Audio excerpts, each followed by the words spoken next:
Buenos días, muchachos. El día de hoy vamos a desarrollar el tema de geodinámica externa, también conocida como procesos geológicos externos, que es la continuación de lo que la semana anterior habíamos trabajado. Si ustedes recuerdan, la semana anterior se había desarrollado el tema de geodinámica interna, ¿no es verdad? En la que lo que nosotros veíamos era la conformación de las grandes estructuras que hay en el planeta, ¿no? Como el caso de los escudos continentales, también de las cordilleras y las montañas, ¿no? Esta vez vamos a hablar de otros tipos de relieves. Por ejemplo, hoy día vamos a hablar acerca de cañones, de cataratas, vamos a hablar acerca de valles, acerca de lo que vendría a ser los desiertos, etcétera. ¿Ya? Y vamos a ver que estos relieves que acabo de mencionar van a ser producto de lo que se conoce como los procesos geológicos externos o la geodinámica externa, que van a ser generados por dos factores importantes, recuerden, ¿no? ¿Ya? Uno sería la energía solar y el otro sería la gravedad, ¿ya? Vamos a ver, vamos a activar por acá el puntero láser para poder trabajar aquí, ¿ya? Miren, aquí tenemos a la energía solar y a la gravedad. La energía solar, ¿por qué va a ser un factor importante en el proceso geológico externo?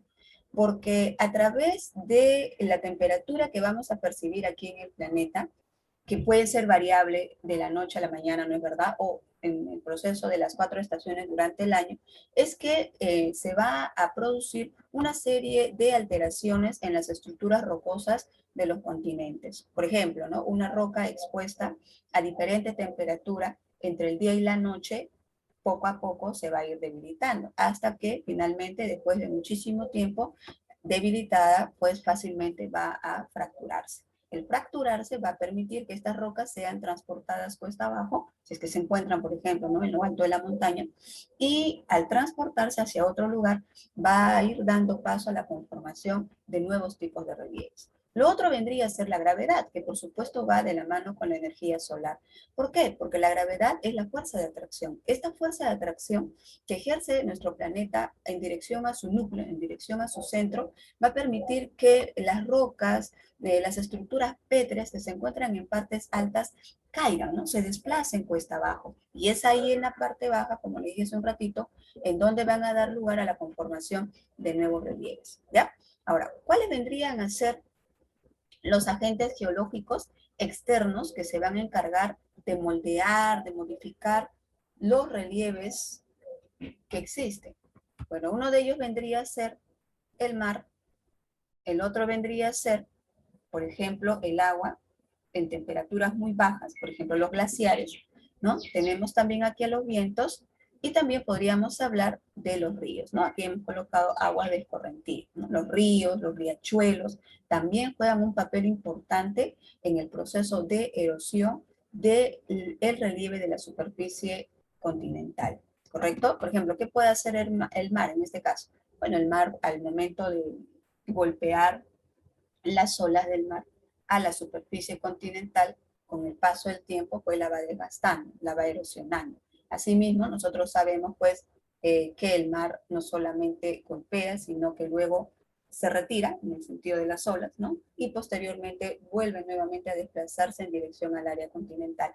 Ese retirar y retornar permite que todos estos materiales que habían sido extraídos como consecuencia de la erosión luego sean depositados también en las zonas bajas de los continentes. Y así, por ejemplo, se va a dar lugar a la conformación de las playas. Las playas que tenemos en nuestro litoral han sido consecuencia del proceso geológico externo generado por la acción de las olas del mar, ¿ya? Y así vamos a ir viendo otros aspectos importantes, ¿correcto? ¿Qué es lo que también podríamos nosotros considerar dentro de la geodinámica externa? Bueno, que aquí vamos a encontrar una serie de acciones conocidas como meteorización, erosión, transporte y sedimentación, que a continuación vamos a hablar, ¿no? Por ejemplo, aquí tenemos una definición de lo que vendría a ser ya la geodinámica externa. Observen esta imagen, aquí tenemos el desplazamiento, ¿no? De un río, parte del recorrido de un río, y debemos observar lo siguiente, ¿no? Que toda vez que las aguas de un río se van desplazando, estas aguas van, por supuesto, actuando como si fueran agentes erosivos, van golpeando los bordes del río la parte baja del río, es decir, todo el cauce.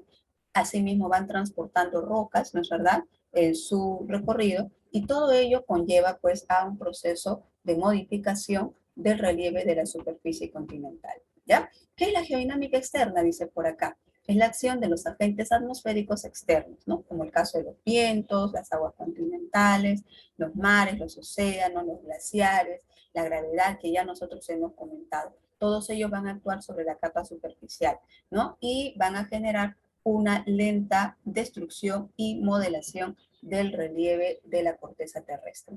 Aquí también tenemos que considerar lo siguiente, que así como existen agentes naturales que se encargan de destruir, de modelar el relieve, también deberíamos de mencionar a la acción humana, ¿no? Porque en los últimos años la actividad humana ha sido pues la que ha modificado de una manera bastante considerable el relieve de la corteza continental, ¿no? Toda vez, por ejemplo, que necesita construir o ampliar vías de comunicación como la carretera, por supuesto, pues se va abriendo paso, ¿no?, en el relieve. Asimismo, también ha tenido que abrir montañas, ¿no?, grandes cadenas de montañas para poder lograr conectar a una región con otra. Ahí estarían, por ejemplo, los túneles que recorre nuestro ferrocarril central del Perú, ¿ya? Igualmente se necesita llevar a cabo la construcción de una central hidroeléctrica, ¿no? Entonces, toda vez que el hombre desarrolla un proyecto de infraestructura, ese proyecto implica modificar de manera bastante contundente las características originales del relieve de la corteza terrestre, ¿ya? Por aquí vamos a ver los procesos que se van a dar dentro de la geodinámica externa. Aquí tenemos, por ejemplo, a la degradación y también tenemos a la agradación. La degradación también es llamada, no lo olviden, denudación, ¿correcto? Y la agradación es conocida como sedimentación. ¿En qué consiste la degradación? Bueno, en esta primera etapa del proceso de la geodinámica externa, chicos, se va a producir el desgaste del relieve, así como también el transporte del mismo. ¿Ya? ¿Qué quiere decir? Que las rocas, por ejemplo, que forman parte de una montaña, van a ser sometidas a desgaste, a destrucción, a cambios tanto físicos como químicos, y posteriormente van a venir agentes como los vientos o como las lluvias que van a extraer esa roca fracturada de su lugar de origen y lo van a transportar cuesta abajo. ¿Ya? Todo ese proceso se conoce como degradación. El segundo momento de la geodinámica externa sería la agradación, que estamos observando por acá, también conocido como sedimentación, en donde lo que va a pasar, como vemos en la imagen, es la acumulación, ¿no?, de todo el material. El material va a terminar acumulado en la parte baja, ¿no es verdad?, de la corteza continental y va a dar con ello lugar a la formación de nuevos tipos de relieves, ¿ya? Entonces vamos a ir estudiando por partes cada uno de estos procesos. Hablemos, por ejemplo, por aquí de lo primero que vendría a ser la meteorización, ¿ya? ¿Qué cosa es la meteorización? Bueno, me dice que son procesos mecánicos y químicos que van a disgregar y descomponer las rocas por la acción de agentes atmosféricos, ¿no?, hidrológicos, así como también por los seres vivos, ¿ya? Vamos a ver por aquí, eh, así es, ¿no? Un ratito, ya vamos a ir avanzando y luego vamos a ir respondiendo a las preguntas que se están planteando, ¿no? Hay uno de sus compañeros que plantea si las avalanchas vendrían a ser parte de los procesos que van a modificar el relieve de la corteza, y la respuesta obviamente sería sí, ¿no? Cuando ocurre un huaico, cuando ocurre una avalancha, cuando ocurre, por ejemplo, el desprendimiento de una parte del nevado, como ocurrió en 1970 con el terremoto, ¿no?, que afectó terrible e irreparablemente la comunidad de Yungay en el departamento de Ancash, ¿no es verdad? Todos estos procesos que estamos comentando vendrían a modificar las características del relieve de la corteza terrestre, ¿ya? Entonces, dentro del primer proceso, que es la degradación, tenemos a la meteorización, ¿no? Y estamos viendo por aquí que se trata de un proceso tanto físico como químico que se va a encargar de descomponer, de disgregar las rocas, ¿no?, como consecuencia de que hay agentes atmosféricos que van a actuar, que pueden ser las lluvias, que pueden ser también los seres vivos, que pueden ser incluso la variación de temperatura durante el año, ¿ya? Dentro de esa meteorización vamos a tener la meteorización mecánica y la meteorización química. ¿Ya? Vamos a leer por aquí cada una de ellas. Por ejemplo, ¿no? Cuando yo digo meteorización mecánica, ¿qué es lo que leemos por aquí? Dice, solo interviene en procesos físicos, no altera la composición química de las rocas, ¿no? ¿Qué quiere decir? A través de la meteorización mecánica, lo que va a ocurrir es que las rocas expuestas a variación de temperatura, expuestas incluso a las características de lo que vendrían a ser algunos elementos o compuestos químicos, va a tender a variar. Pero sucede que su variación va a ser solamente externa, ¿no? Por ejemplo, se va a fracturar, se va a fragmentar, digamos, en porciones mucho más pequeñas como consecuencia de estos agentes mecánicos. Pero también tenemos aquí la meteorización química, a través del cual lo que va a ocurrir es que se va a generar reacciones químicas que van a modificar las características internas de una roca, ¿ya? Para eso, chicos, miren, vamos a observar por aquí otro material, ¿no? Dentro de ello, de la meteorización química, por ejemplo, vamos a leer lo siguiente, ¿ya? Dice acá, en el caso de la meteorización química y la meteorización en general que vamos a leer, dice lo siguiente, ya nos vamos a ubicar por acá. A ver, acá dice la meteorización, llamada también intemperismo, no se vayan a olvidar, por favor. Dice, el material rocoso se destruye sin que exista algún tipo de transporte. A la meteorización se le llama también intemperismo, ¿ya? Y es el proceso a través del cual la roca va a ser modificada in situ. ¿Qué quiere decir in situ? En su lugar de origen. Aquí no va a haber transporte, solo alteración de las características de la roca, ¿ya? Dentro de ellos tenemos a la meteorización química, en la que, como ya habíamos comentado hace un rato, se van a producir cambios en su composición interna, ¿ya?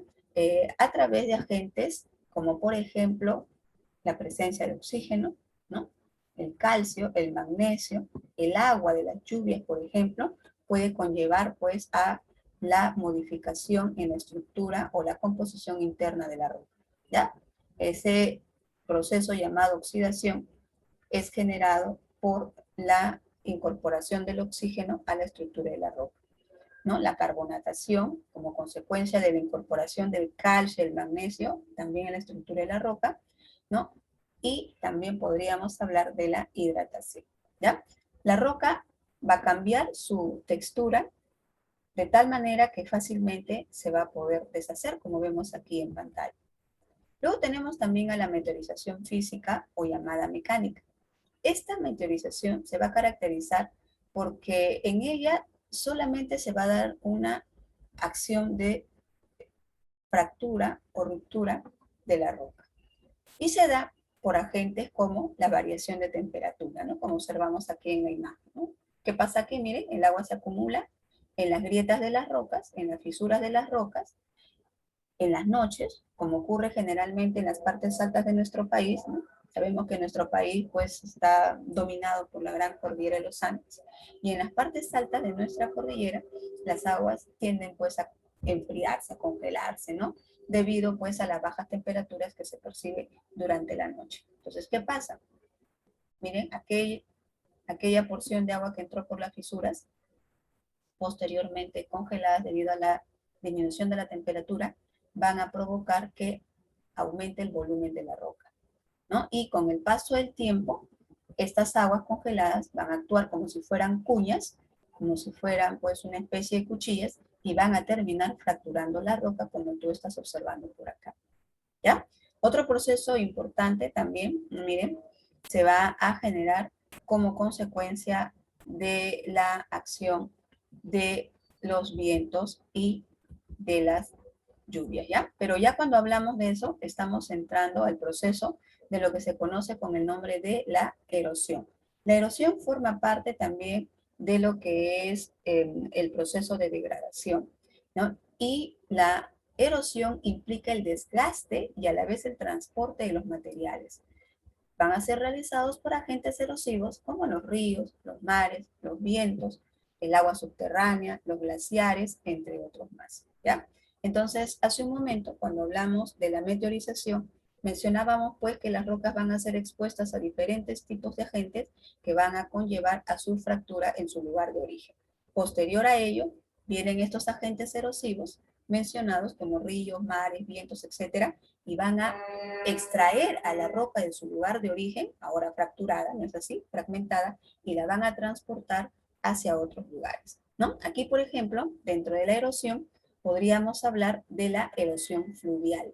No se olviden que cuando nosotros hacemos mención de erosión fluvial, estamos refiriéndonos a la acción que van a llevar a cabo los ríos sobre la superficie continental.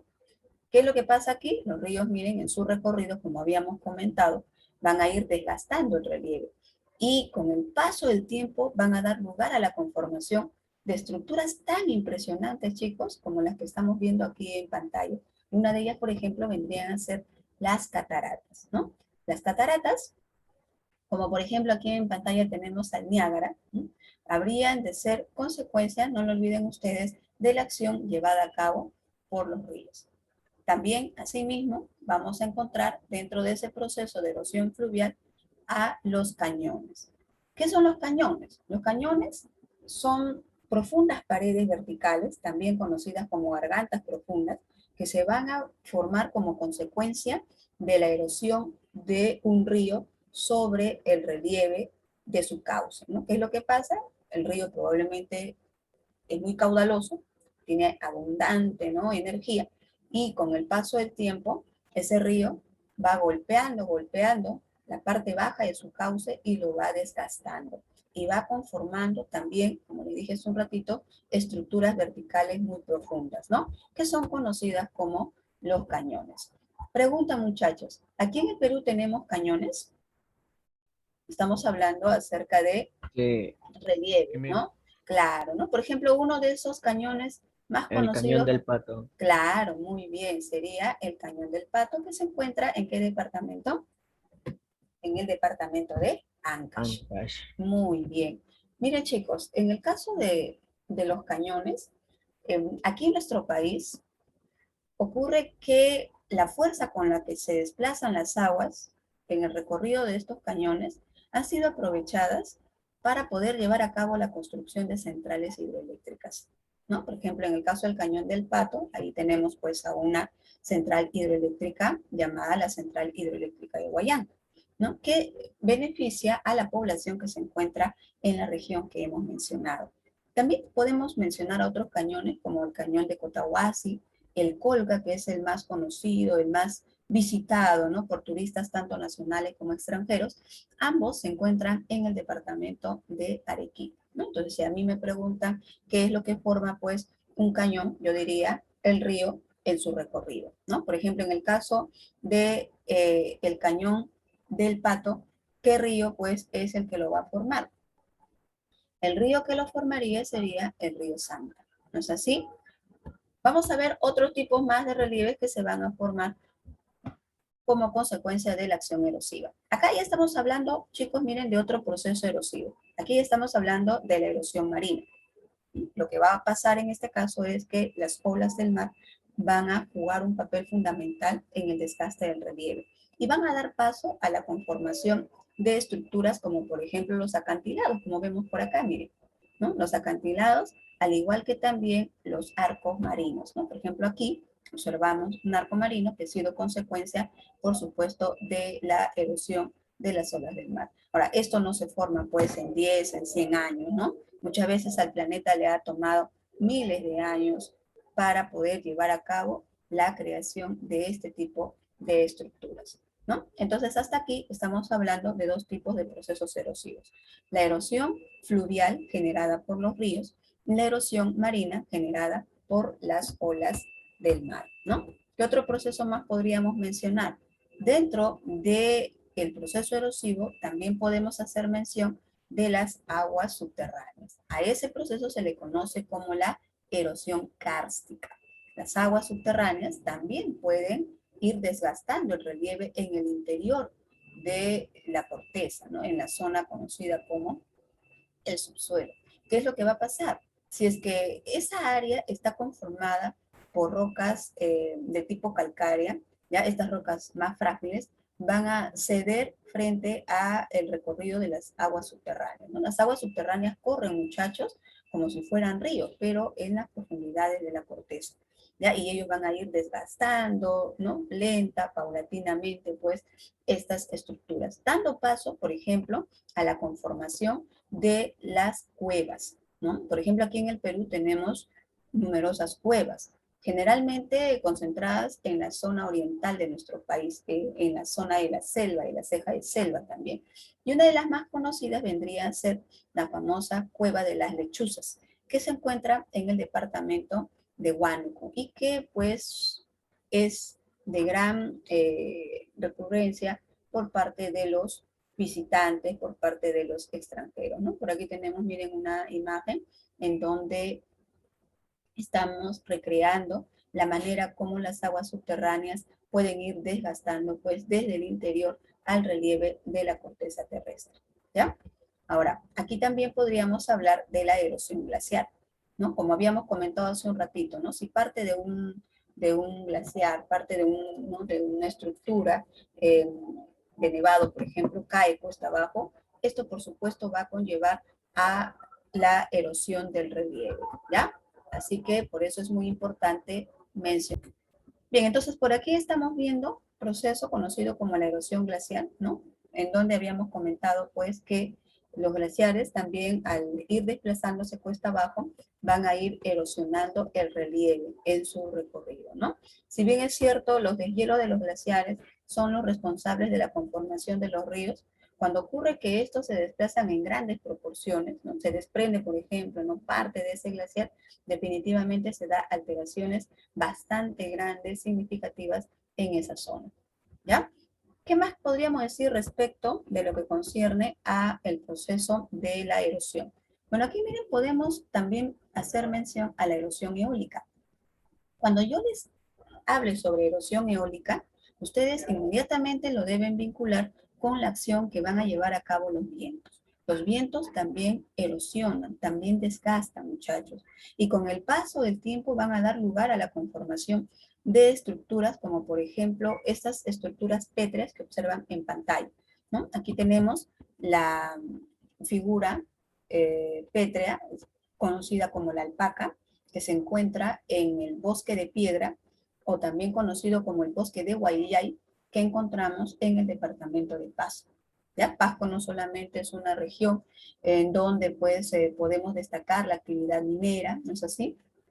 Sino que también es una región en donde vamos a encontrar, miren, y estructuras rocosas que han sido obra de la acción de los vientos y que, por supuesto, no es muy visitado eh, dentro de todo el circuito turístico que se realiza en nuestro país. ¿Correcto? Muy bien. Entremos a la otra etapa que vendría a ser la agradación. La agradación también significa sedimentación, ¿no? Que consiste en la depositación, en la acumulación y consolidación del material desgastado de la zona, en las zonas llanas o deprimidas. O sea, todo ese material que transportaron los ríos, los vientos, las olas del mar, como comenté hace un rato, van a terminar siendo depositados en la zona baja, en la zona llana o en la zona deprimidas, ¿correcto? Y van a dar lugar a la conformación de diferentes estructuras. Por ejemplo, por agradación o sedimentación, podríamos hablar de la sedimentación eólica, ¿no? Así como los vientos tienen la fuerza para poder desgastar, destruir, moldear una estructura rocosa, también serán los vientos los que van a transportar estos fragmentos de rocas, ¿no? Partículas de rocas hacia lugares llanos o deprimidos, y es ahí en donde van a dar lugar a la conformación, por ejemplo, de los desiertos. Los desiertos, muchachos, al igual que las dunas, los médanos, van a ser consecuencia no de la erosión eólica, ya, ojo, sino van a ser consecuencia de la sedimentación, o sea, del proceso de depositación y acumulación, ¿correcto? Otro tipo de proceso que también se va a dar sería la sedimentación fluvial. A ver, si recuerdan, cuando decimos fluvial, ¿a qué nos referimos, muchachos? Los ríos. A los ríos, muy bien, ¿no? Entonces aquí los ríos, así como van desgastando todo su cauce, van golpeándolo, ¿no es verdad? Y van arrastrando, por ejemplo, material lodoso, material pétreo, va a suceder que en la desembocadura de un río, es decir, en la parte final de un río, este va a ir acumulando, va a ir depositando todo el material que transportó y va a dar lugar, por ejemplo, a la conformación de lo que se conoce con el nombre de conos deyectivos. Por aquí tenemos una imagen, miren, los conos deyectivos, ¿no? O también llamados abanicos fluviales. Por supuesto que en este material que fue depositado vamos a encontrar restos orgánicos tanto de plantas como también de animales. Así que como se trata de zonas con restos orgánicos, estos suelos que se van a formar van a ser bastante fértiles, lo cual es óptimo, favorable para el desarrollo de lo que vendría a ser la actividad de la agricultura. Por ejemplo, aquí en nuestro país, muchachos, en el Perú, ¿no? Tenemos a los valles de la costa. Tenemos 53 valles en la costa peruana y estos valles se han configurado en los bordes de los ríos que se desplazan en dirección al mar peruano. ¿Ya? Pero ¿qué pasa? Que se puede desarrollar la agricultura en ellos debido a la composición que tienen estos suelos, que han sido, vuelvo a repetir, producto de la sedimentación o depositación de material de los mismos ríos, ¿no? Por ejemplo, tenemos el Valle del Rima, que ha sido producto de lo que sería, pues, el proceso de depositación generado por el río Rima, ¿no? Otro tipo de proceso de sedimentación sería también la sedimentación marina.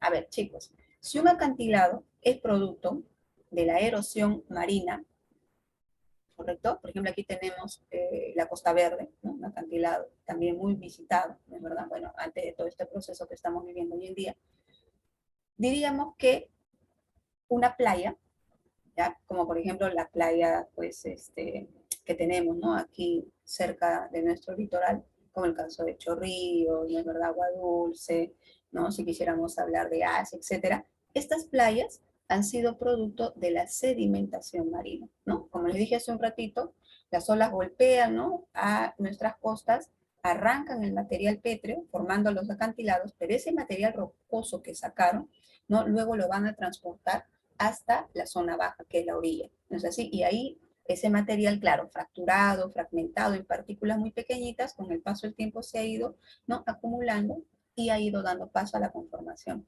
de una playa, ¿no? Las playas, por supuesto, son zonas, pues, en donde la población, ¿no? Puede llevar a cabo su relajamiento, su entretenimiento, ¿no es así? Y que son también, pues, de gran atracción para el turismo a nivel tanto nacional como internacional. ¿No es así? Tenemos entonces, miren, en conclusión, que si nosotros hablamos de la geodinámica externa, como ya habíamos comentado, estamos hablando de procesos que se van a encargar de destruir, de desgastar, de desplazar el material de un lugar a otro y luego de depositar el material que forma parte de ella. ¿No es así? Por aquí tenemos algunas preguntas que vamos a trabajar a continuación. ¿Ya?